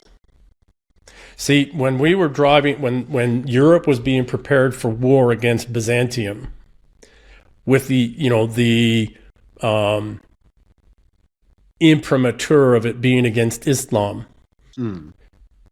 right? And why was Islam not attacked before that? Why didn't the church organize against Islam before that? Was it because it needed a couple centuries of occupation of parts of Europe and constant conflict to get that hatred of Islam and Muslims? Right? So, because we were organizing Europe for war against Byzantium and ostensibly and realistically at that point Islam, we needed all of our young men, capable young men and men, oriented to war. But you still needed to run the kingdoms, and you still needed to run the empire, and you still needed, the empires, and you still needed, the managerial class. But if your first, second, and third son are all going into the knighthood and all going away to war, you need capable managers. Well, the Jews needed somewhere to live safely and securely without having to pay the jizya or whatever it is, the tax. And we needed managers, and they were capable managerial peoples. Right. But there was a quid pro quo. Every once in a while, when shit goes wrong, we're going to blame you for it, and you're going to give up a list of names, and we're going to kill them, and we're going to blame you for it. Right. Okay. Called the whipping boy in our old English world, right? So, for example, the Federal Reserve, which was created by houses like J.P. Morgan and Warburg and all by the of Praetorians. Them. By the Praetorians. So the fact that they were of Jewish heritage is kind of completely irrelevant. They were the best managers, right? What are we doing now? Now we're replacing the Jews with Indians. Why? Because they're extraordinarily good British managers. Oh, okay. Okay. Right? Yeah. So I was going to ask you which Praetorians' names do we know, but essentially all the kind of the figures from history involved in finance, in commerce, in empire building, in the military presumably, these are all Praetorians. Not necessarily all Praetorians, but because there's factions in all things, and these things by their nature are not necessarily malevolent or evil. Some of these financial institutions, some of these organizations were set up to fight the Praetorians. Unfortunately, we didn't realize, like I wrote about in the Eternal War, that once you create an edifice to fight something, if you don't jealously guard who gets on the inside, at some point, the resentfuls are going to run that. The Praetorians are going to run it. And now they're going to use it against you. So, finance itself is not an evil. Banking itself is not an evil. These are necessary things. But, intelligence organizations and special operations, these things are necessary. But if you don't realize resentfuls are constantly, forever, and never relenting trying to take over these things to use them against you, ultimately you're going to wind up where even institutions that were created for the right reasons to do the right things are completely in your enemy's hands. Yeah. And then, of course, as you're saying, you're going to have others that were created specifically by your enemy to, parasitically take, right? Because what is the Praetorian system? The old Roman Praetorian system is a slaver system. It is based off of slavery. And we're the Herbert slaves. Spencer, what's that? You and me and our listeners who aren't Praetorians, we're the slaves. We're the slaves, right? So Herbert Spencer, right? Good Englishman. Herbert Spencer wrote about this in the 1880s. Man versus the State. It's a series of 4 articles that he wrote for Popular Science, I think. And one of those 4 pieces is called The Coming Slavery. He wrote it in 1884. It is a must-read for everybody because Herbert Spencer laid all of this out over a century ago. Very clearly. Is it in book form or do you have to read it on the internet? I think you can get PDF. I don't know if it's in book form, probably. It's called Man versus the State, is the collection of the 4 or 6 essays. I've heard of Herbert Spencer. I know he was a good thing. He's a brilliant man. Brilliant, yeah. Yeah. Okay. So, as a do you describe yourself as a pagan? I'm So Norse. I'm Scandinavian on both sides of my family. I mean, I'm English and I'm Scottish. My mother's So your god Scottish. is My father. Thor. Yeah, but I don't know that I really have a god. But the belief system, how I organize the world around me, I resonate more with Norse paganism. Do you have a yew not a yew tree an what was Yggdrasil? Yggdrasil. He wasn't an oak tree. He was what's the It's a next tree. No, it's the tree of the worlds. Yggdrasil is the tree that binds all 9 realms together. Do you think you're going to go to Valhalla after this? Well, that's another. Okay, so I don't know. Maybe I might go to Freya's holes. Well, I might go to Freya's holes. So there's a thing that most people don't understand. Freya picks from the Einherjar, the fallen. Freya, the Valkyrie, pick half of the fallen for Freya before Odin's half is chosen. I've written on this as well. There's an article I've written. What happens to that half with the ones that Freya? They go to Freya's holes. They don't go to Valhalla. Valhalla is Odin's hole. They go to Freya's holes. And they're there so that when Ragnarok comes, Odin's men fight Ragnarok to delay, to minimize the complete, absolute, and total destruction. And Freya's people fight, but Freya's people are the ones who rebuild on the other side and then continue the fight, the lingering post-Ragnarok fight to make sure that life is restored. Oh, so I think you'd probably rather be in Freya's hall than in... Maybe, I don't know. I got hot red warrior blood, but I don't get to choose. So I have to prepare myself for both, right? Odin's men have to prepare themselves for battle, for outright no shit battle. But if it so be that I'm chosen by Freya, I need to be capable across all 7 elements of power, not just gun battles in all their many forms. Yes, I have to say I do envy you that you've got skills. And because all I'd be good for is cavalry at a push, but really not. I'm not a warrior.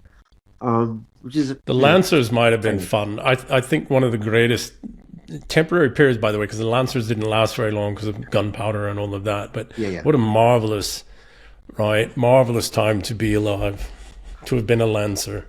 I think the Battle of Albuera. There was lots of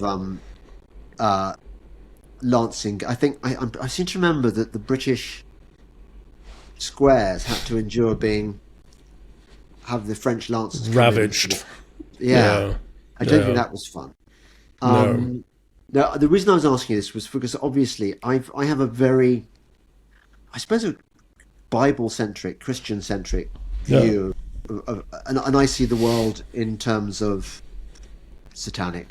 Well, like the pyramid with Satan at the top, and he's got his various sort of CEOs working for him, and Satan is the CEO, but he's got his various sort of junior managers, Klaus Schwab and Satan's the chairman, and then he's got a number of CEOs for the subsidiaries. Satan's the chairman. I don't know who the CEO is. Is it the Grey Pope or the Black Pope? There's many CEOs.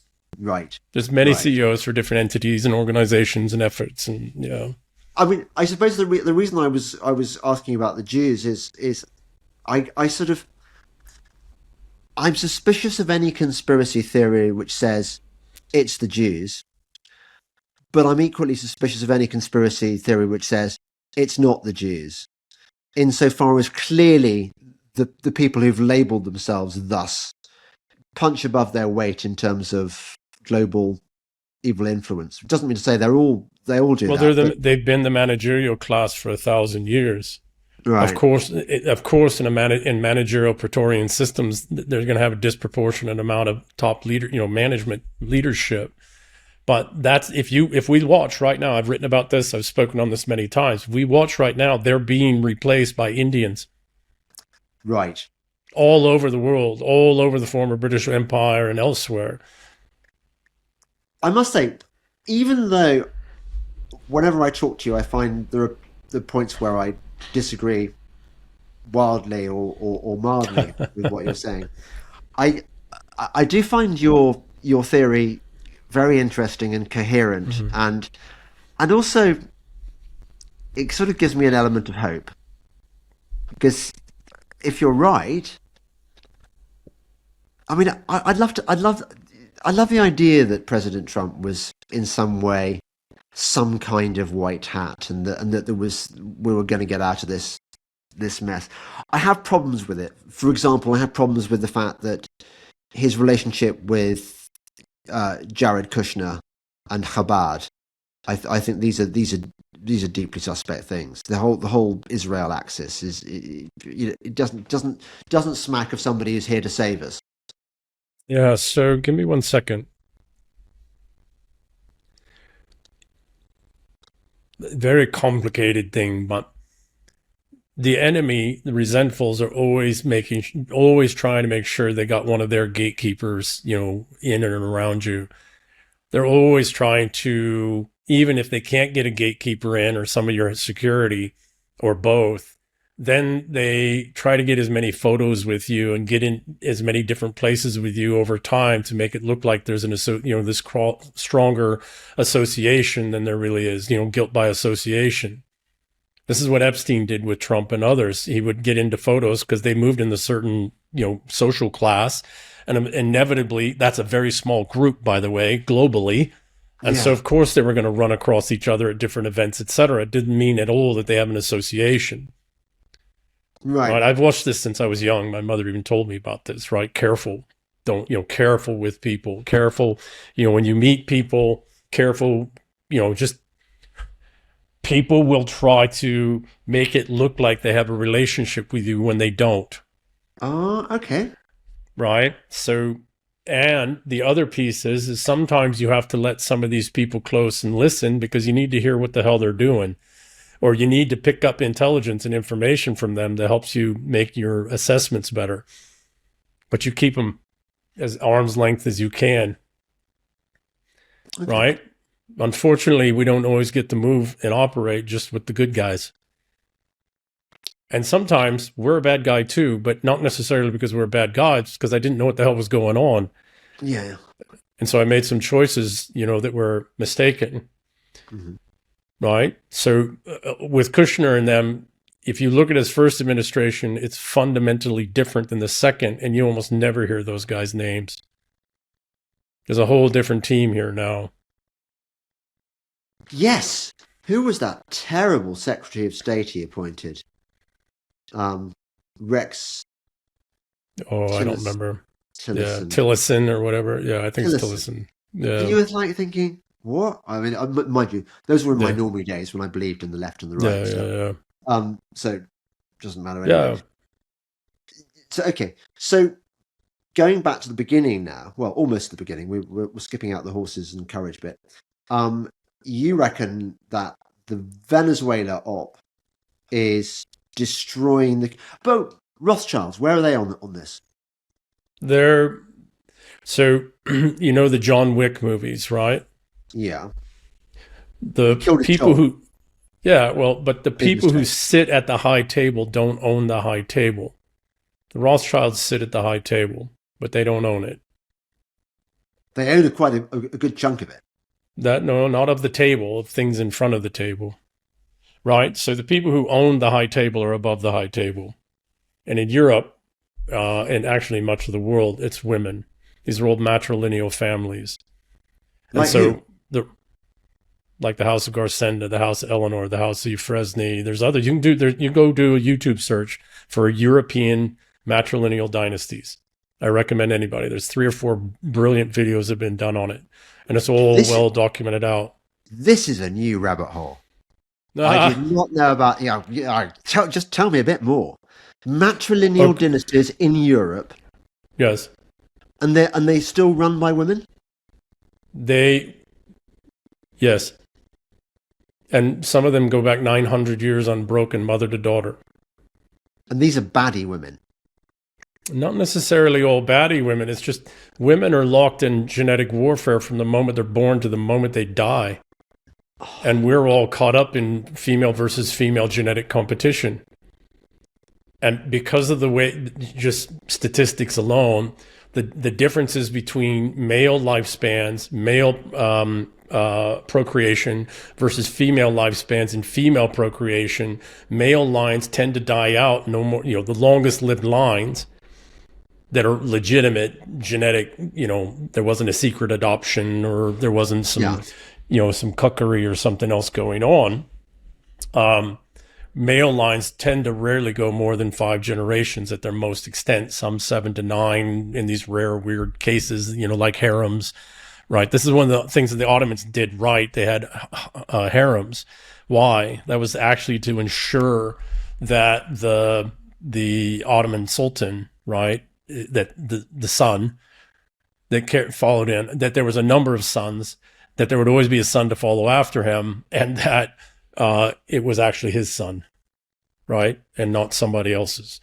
So women, so the House of Garsenda is the oldest one. If you go do the rabbit hole, that house is over 900 years old. It might be older, but the earliest records go back 900 years. Where is it based? Originally out of France, right? So one could marry into this family? Well, this is the thing, right? Daughters are the ones that marry into all the great houses across Europe, going back 1,000 years. They also not just marry into royal and noble houses, they also marry into elite houses, non-noble and royal houses. And so many of the top bankers, many of the top industrialists, many of the top folks also are married into these old royal noble houses through their wives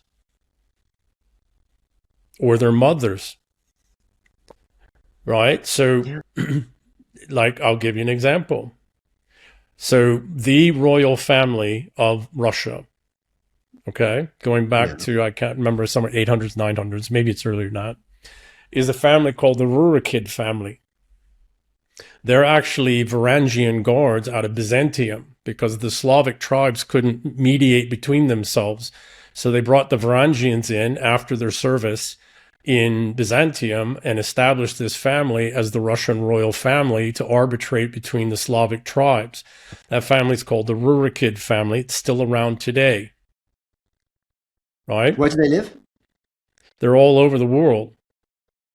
Have you met him? Her yes, I know a couple of them. The Romanovs are a branch of the Rurikid family. And what are they like? They're just another old family, right? But through his mother, Donald Trump is a Rurikid. Is he? How do you spell Rurikid?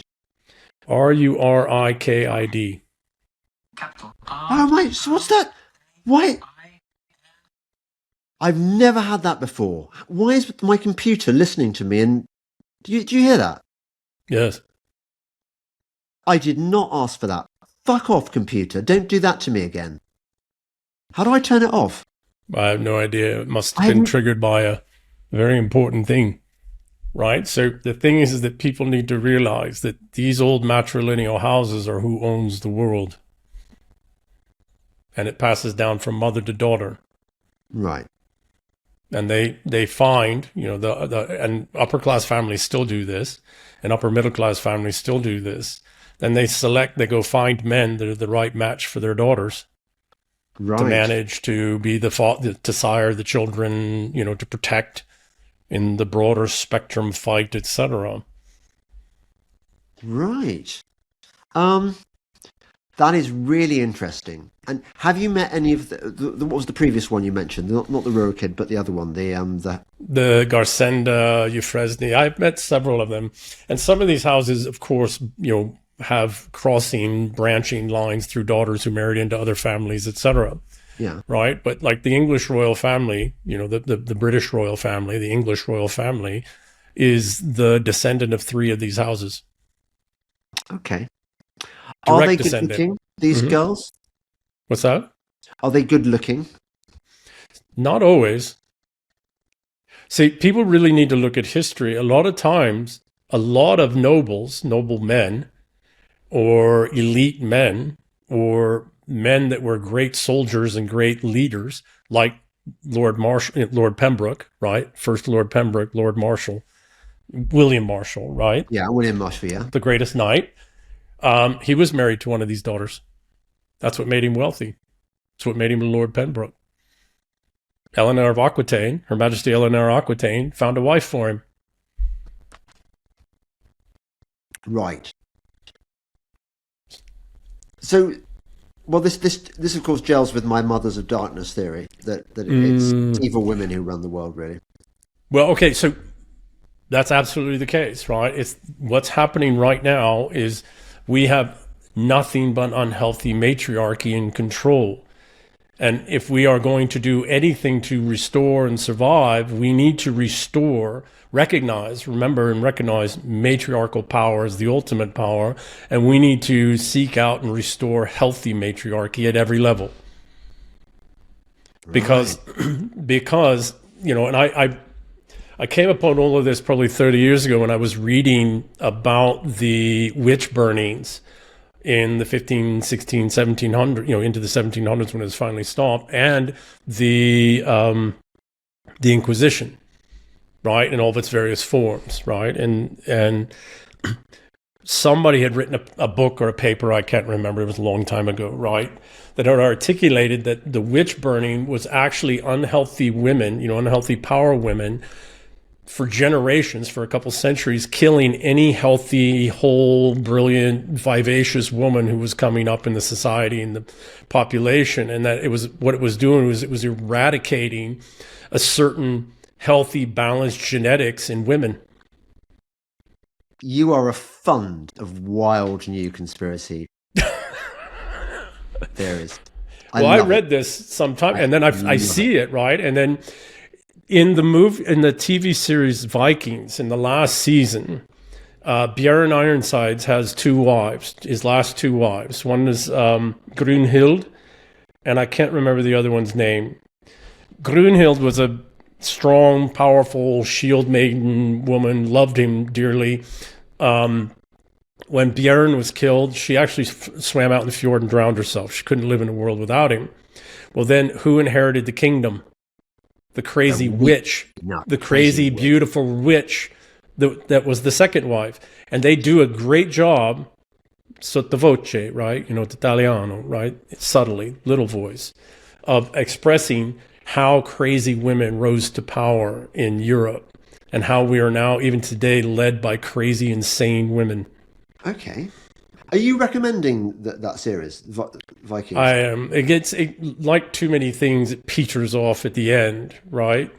But, for those these are our people, right? If you have Norman blood in you at all, I mean, I know you're a Delingpole, you're old Saxon family, right? But if you got well, it is. Hope so. Yeah. If you've got Norman ancestry at all, I would highly recommend it. Okay, so there are so many competing Viking series. This one is called Vikings. Yeah, so there's two shows Viking related. They're the only ones I watch.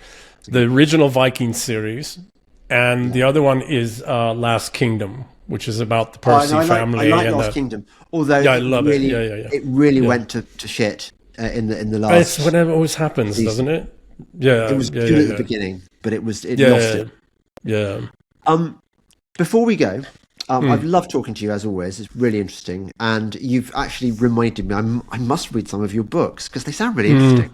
Have you got views on what's happening in gold and silver right now? Yeah. So, give me 1 second. Down underneath, going all the way back to the 1600s. This illicit British banking financial system, which is what the Praetorian system is all still priced in silver. The old contracts, the rollover carryover contracts are all still £4 And so if you're going to finally break that system, you have to break you have to free pricing mechanisms so that the actual legitimate price for gold and silver can be attained. And why do you do that? Well, because those prices are going to rise substantively properly when you have proper pricing mechanisms where they're not controlling the pricing through the LBMA and all kinds of complicated ways. So when you allow for actual healthy price discovery, those prices are going to go up. And then what happens? It breaks all of this banking financial system because they still have to deliver, when they burn through all the other derivatives and the unearned liquidity of, the Eurodollar system, then they get down to hard assets, and the ultimate final hard asset is the delivery of silver. And that's how you that's the final breaking of that system. Did you see this coming? Yes. So did you position yourself accordingly? No. I've communicated with others, and Tom Luongo talks this way better than I do or ever could. But yes, of course, I saw it coming because I know the British system. It's still based on silver, right? Yes, Soros et al. But the Praetorians broke the pound sterling, but that was just making the pound, a fiat currency. The sterling part's still there, right? So Soros is a Praetorian. Yeah, well, he's management for the Praetorians. He's not a Praetorian, but he's management. Okay. Yeah. In a way, what you call the Praetorians is what other people call the black nobility, aren't they? That's what some people are saying, and I think that's probably closest, right? But in reality, what it is it's these gene pools. It's these matrilineal gene pools that have this unreal, disproportionate power and influence because they're the daughter. The wife of that man is the daughter of that family, or his mother is the daughter of that family. Okay. Yes. So, just to go back to the point about gold and silver. So the separation of sort of paper silver from physical silver. Yeah. I mean, I've been hearing about this for some time, and also I've heard it predicted in the past that when the two diverge, it's going to be an extraordinary effect on the value of physical. But won't the Praetorians find a way of undermining this? Well, they are, and that's what they're trying to do with all this move to crypto and CBDC, et cetera, is what they're trying to do is convince us that base metals don't really have necessary value and that the real value is in electricity conversion. Right. Yeah. Right? It's the alchemist dream, man. It's this total, it's magic. It's just word magic, right? If they can get you to believe that, like Bitcoin, like a Dogecoin, or a Dogecoin, it's like convincing me that using computers to burn electricities to process ones and zeros is anything real whatsoever is like the most ludicrous, right? It's like, and to me, to your faith, right? Which again, I went to the private schools and did all the things for for a decade and a half. Well, not quite, for about a decade. To me, it is the same thing as what is the greatest trick the devil ever pulled? Crypto. Well, now the modern one, yes. Well played. No, to convince you that he didn't exist. Right. Well, in this case, it's to convince you that crypto's real. Yeah. Right? I'll give you a prime example of how unreal it is. Warren Buffett doesn't hold a single bit of crypto. Although, to be fair, he doesn't need to. For some of us, crypto's been quite a good, as long as we can get out at the right time, crypto's quite a good as long as you don't think it's real and you know when the bubble's going to go and you get out of it and convert it to something that's real. Yeah. Right? They're going to see, that's what they do. See, this is what the devil does, right? The devil lets you succeed for a while with the artificial thing. He allows people who would never build wealth or fame or anything in any other way run with that for a while. Yeah. And then he brings the hammer down and wipes everybody out. He's so bad, the devil. He really is. as always, I've really enjoyed our chat.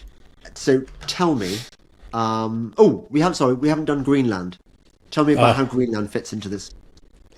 if Europe is going to go to war with the United States through Canada, it needs Greenland as a staging area, back and forth for logistics. So it's going to be war between you and us. That's what's been set up. That's what they're trying. They'll unleash cartel wars and conflict and civil war here in the United States, and then they'll arm and supply the civil war here in the U.S. through Canada, using Canada's natural resources, which would be sent back over to Europe to be processed, turned into weapons, etc., and then shipped back over to Canada to be filtered down into the U.S. in support of the civil war here. It's also why we're doing the land bridge between Canada, or between Alaska and Russia, because it'll be Russia and China that back and support the English American loyalist. That's what's being set up, because So America is the prize. Mhm. America is going to be fighting against Europe. We'll be in a civil war. We'll be in a civil war fostered by Europe and the Praetorians. And then that civil war has to get logistically supported. We're not going to be able to logistically support it internally for very long, because we'll be in a civil war. And so external powers will have to logistically support both sides. And initially, there won't be two sides. It'll be factions, Who's right? going to Regional. be fighting whom in the American Civil War? That's yet to be shaping up. But really, right now, it's blue states versus red states. And then okay. that won't quite work. And, so it's urban versus rural. So what we have to look at, and it's not exactly one for one, but what we have to look at is the Spanish Civil War. It's the closest to what's already being set up here. It's already set up. It's all ready to go. The Spanish Civil War. The Spanish Civil War, 1936 to 1939. What you have to look at is the 10 years leading up to it as well. Okay. There's a thing that I should have asked you about before stopping the podcast. So, okay. Right. While the Civil War is going on in America, are there going to be more civil wars over here, where I am? I don't know. This is so that we don't get, if I say the year 1848, you know what that references? Yeah, the year of revolutions. Horrible revolutions and things. Yeah, right. Which virtually all of them failed, by the way. If people really take a look. Give me a second. Such that there isn't another 1848 in Europe, they'll put every bit of energy and effort. They were trying to do this all against Russia, but that's failed. So now they'll try and unleash this here in the United States, in North America, such that we're the big battlefield for the next 10 years, 8 to 10, 7 to 10 years. And they'll flood, Europe will reindustrialize and reset its economic and financial base through arming the rebels here in the United States. And that's how they shunt off and rebuild the middle class in Europe and do all the things they need to do to reset and restructure themselves. They were hoping to do this against Russia, but that's proven to be, not possible. Is Russia controlled by the Praetorians as well? No, Russia got rid of the Praetorians. That's why they're trying to retake Russia with everything that they have. Same with China. China's finishing breaking free of the Praetorians now. My goodness. I wonder. We're just beginning in the United States, right? So, right. Yeah. Well, can I say, for what it's worth, that I'm sorry if I bear any personal responsibility for this civil war that we're I don't think I do, though, really. I don't think it's really my fault, even though I'm English. No, I will say a little thing that I've said publicly, and you might enjoy this, Our English Civilization, one of the books I wrote, okay. Right? Those isles over there where our people come from, and don't think that we've forgotten that, and don't think that when this all kicks off and we go to blood, if we're forced to it, I don't want to, nobody wants to, but we're all prepared for it. Everybody I know is prepared for it and has been for a decade or more. But don't think for a moment we're not going to come home and free our own homelands as well. If we're forced to the utmost to be Englishmen, we're going to be Englishmen. Okay. Just can you put in a good word for me before you come over? Absolutely. Well, you just did for yourself. Yeah. You're an old but you're an old English family. You're an old English Saxon family. I would look. I'd hope so. I'm worried about looking too deeply into my heritage in case I discover that I'm very ordinary. You're Jamaican. Yeah, I'm Jamaican. Yeah, man. So, it's been great talking to you. Tell us where we can find you, where we can read your stuff, where we can, etc. Yeah, so articles on emburlingame.substack.com, on emburlingame on Twitter. Please do know that I do have a nip of the nectar of the gods every once in a while, and might say some borderline inappropriate things on X. In addition to the articles and things. And then the books are on Amazon. You can just look for my name. Or if you want signed copies, you can go to emburlingame.com. That's great. And everyone, if you've enjoyed this, please continue to like and subscribe and ideally become a paid subscriber. I mean, Substack has been really seriously slashing away at my paid subscriber base because of all their adjustments there. It's a honey trap. It's dangerous. I think I've lost about 10-15% of my paid subscribers for like no reason. Are you terribly sorry, James, but are you one of the things I noticed on Substack is there's people who intentionally come in and attack your work in the comments. And what I started to do is I just started blocking them and removing their content. And that changed the engagement with my content and the algorithms substantively. So I have to actively go in and pare people away. Same on X. I think I might do. Certainly, my policy as much as possible, although it requires a certain self-restraint, has been to not engage with obvious... Don't engage. Yeah, you don't engage. But here's the problem.